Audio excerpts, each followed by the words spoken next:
Now we finally get to talk about a country that usually makes a lot of the best international movies, and that comes from France. This is one of those countries that usually gets nominated for the Oscars, as 28 of their films were previously nominated, 9 winners, and 3 honorary awards, which the last time France won was the 1992 film Indochine. In terms of the decade, only 2 films were nominated in this category, Mustang in 2015 and today's film. Technically, yes, 2016's Elle was nominated for an Oscar, but it was for Best Actress for Isabelle Huppert, which I really did enjoy that film, but I don't know why it missed the shortlist that year.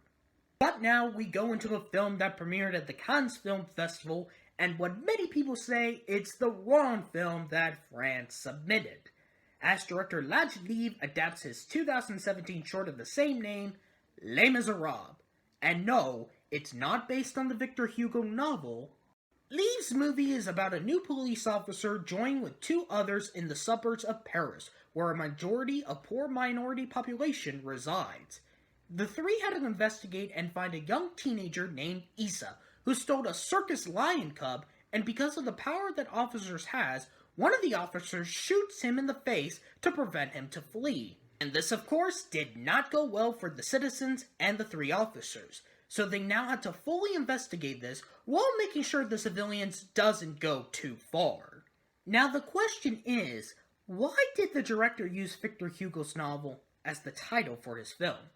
Well, it's not a modernized adaptation, but it does have some similarities when it comes to the officers and the civilians, and this time as a role reversal, while the officers are the protagonists and the minority teenagers as the antagonist. Which explains why the ending is similar to the Victor Hugo story. And oh boy, I feel bad for those officers, especially the new officer Stefan, who's the character that we have the perspective of. You can see what he's trying to do, not also to do this for a job, but to make sure nothing bad happens. And the other character is our main antagonist, Issa. Sure, he did commit a crime and Stefan managed to help him, but the final act shows his biggest revenge ever. As for the technical aspect, it's very well paced. Maybe the first act and the end of the day nearing the end might be slow, but the investigation was a main effort. And it was very well shot, not just for the intense third act, but also the scene where another teenager flies his drone. If there is something that kinda bugs me a little bit, would definitely be the ending, cause it doesn't have an answer on what's gonna happen, as the big revenge scene and the 2 other cops and the one who helps them are mainly forgettable. But then you got the message of the movie about the abusive power of poor citizens from police brutality, especially like the actual Les Mis story itself. And as an American, you know where this is going. Since it does evolve with a subject I've seen through in recent years, I can see why France omitted this film. And I can't really say it's a bad thing, I just feel like reality kind of makes this movie not surprising on how it was going to be.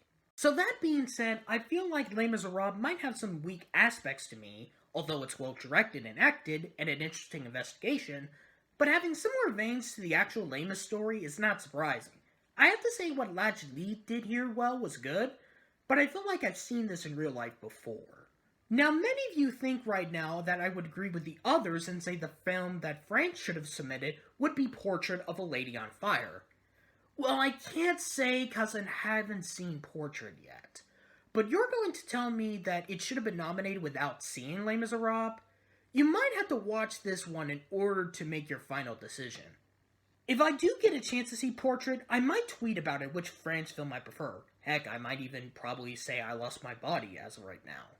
Maybe the third act wants me to get out of France on what's going on, and makes me escape to the southeast for next Thursday's movie, which is a documentary in North Macedonia.